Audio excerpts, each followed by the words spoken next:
Drama serial शिद्दत की आने वाली एपिसोड में आप देखेंगे कि असरा को सुल्तान अपने घर लेके तो आ जाता है, लेकिन उसका रवैया असरा के साथ कुछ ठीक नहीं होता। जब वो असरा को घर लेकर आता है तो असरा से सबके सामने कहता है कि तुम इस घर में आ तो गई हो, लेकिन अब इस बात का ख्याल रखना कि तुम्हारी आवाज़ मेरी आवाज़ से ऊंची ना हो, क्योंकि वही लड़कियां अपना घर बसा सकती हैं जो शोहर के आगे ज़बान नहीं चलाती, और इसके अलावा शोहर की आवाज़ से अपनी आवाज़ को ऊंचा नहीं रखती। असरा चुप करके ये सब बातें सुन रही होती है। फिर असरा की सास उसकी साइड लेने लग जाती है और सुल्तान से कहती हैं कि तुम बिला वजह ही असरा की क्लास लिए जा रहे हो। असरा बहुत अच्छी लड़की है और ये अच्छे से जानती है कि किस तरह उसे इस घर में रहना है और किस तरह तुमसे बात करनी है। सुल्तान को तो ये बिल्कुल भी अच्छा नहीं लगता कि उसके और असरा के मामले में कोई भी बात करता है। सुल्तान अब ये फैसला कर लेता है कि वो असरा को बहुत ही ज़्यादा तंग करेगा, इसीलिए वो असरा से कहता है क्या इतनी जल्दी तुम घर वालों पर बोझ बन गई थी। फिर असरा कहती है कि शादीशुदा लड़कियां अगर शोहर से नाराज़ होकर घर चली जाएं तो घर वालों को बोझ ही लगती हैं,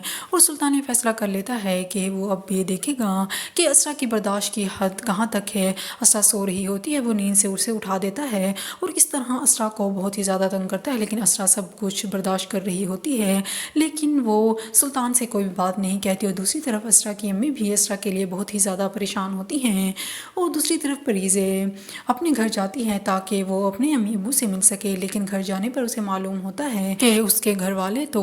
ये घर कब का छोड़कर चले गए और बल्कि ये शहर भी छोड़कर चला गए, और क्योंकि वो ये बात बर्दाश्त नहीं कर सके कि उसकी बेटी शादी वाले दिन घर छोड़कर भाग गई और बदनामी के खौफ से वो वहाँ से चले गए। और दूसरी तरफ असरा को ये बात बहुत ही ज़्यादा चुभ रही होती है कि हाला उससे सही से बात तक नहीं करती, इसीलिए असरा उससे बात करने की कोशिश करती है। फिर हाला कहती है कि तुम में और मुझ में ज़मीन आसमान का फ़र्क है, तुम्हारे पास सब कुछ है लेकिन मेरे पास सब कुछ नहीं है। फिर असरा कहती है कि अब तो तुम सिर्फ नन्ही बनकर रह गई हो। फिर